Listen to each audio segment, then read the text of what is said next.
අනුන් නිසා නැවත දුවන්න එපා. බුදුරජාණන් වහන්සේ දේශනා කරනවා ඔබ නවතින්න. ලෝකෙට දුවන්න දෙන්න. ලෝකයේ තව කල්ප සියක් කෝටි ප්‍රකෝටි ගානක් ඈතට දුවනවා. හොඳින් තේරුම් ගන්න. අනාගතේ බුදුරජාණන් වහන්සේලා තව ලක්ෂ ගානක් පහළ වෙනවා. නැවතීමක් අවසානයක් නිමාවක් නැහැ. නිමාවක් නැහැ. මේ ලෝකයේ මේ මොහොතේ ගමන් ගන්නේ මුර්ග සංඥාව දිසාවට.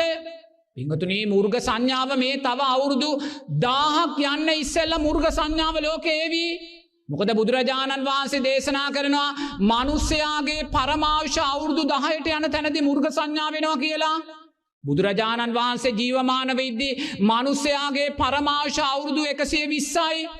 අවුරුදු 2600ක් ගිය තැනදී පරමාවුෂ අවුරුදු 65ක් 60ක් වෙලා.